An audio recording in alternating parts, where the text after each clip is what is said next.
இந்த மெனிஸ்கஸ் ஜவ்வு கிழிஞ்சு வர்றவங்க பார்த்தீங்கன்னா, பெரும்பாலும் வந்து ரொம்ப பெயின் சொல்லுவாங்க. ஜாயிண்ட்ல ரொம்ப வலியா இருக்குங்க டாக்டர். கால் ரொம்ப இந்த மூட்டு ரொம்ப வீங்கிருச்சு. எப்படி அசைச்சாலும் எனக்கு வந்து சிரமமா இருக்கு. அசைக்கவே முடியல. ஸ்டிஃப்னஸ் இருக்கு. பெயினு, ஸ்வெல்லிங், ஸ்டிஃப்னஸ் இதெல்லாம் வந்து அவங்களோட முக்கியமான கம்ப்ளைண்ட்டா இருக்கும். நடக்க முடியலன்னு சொல்லுவாங்க. நடந்தாங்கன்னா கால் வெயிட் குடுக்கும்போதெல்லாம் ரொம்ப பெயின்ஃபுல்லா இருக்கும். ஏன்னா, அந்த 2 எலும்பு நடுவுல அது கிழிஞ்சிருக்கனால லோடு குடுக்கும்போதெல்லாம் வந்து அந்த ஜவ் வந்து கொஞ்சம் டிஸ்பிளேஸ் ஆனனால ரொம்ப பெயின்ஃபுல்லா இருக்கும்.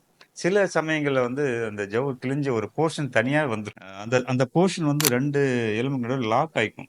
ஸோ அதனால லாக்கிங் ஆகுதுன்னு சொல்லுவாங்க. கால் வந்து மடக்குனா வந்து டக்குனு லாக் ஆகிரும் டாக்டர்.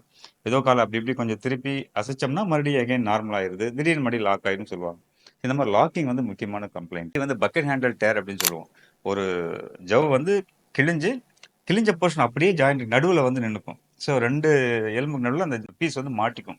ஸோ இந்த மாரி பக்கெட் ஹேண்டில் டேர் வந்து ரொம்ப பெயின்ஃபுல்லா இருக்கும். லாக்கிங்கும், மூவ்மெண்ட்ஸும் ரொம்ப சிரமமா இருக்கும் அவங்களுக்கு.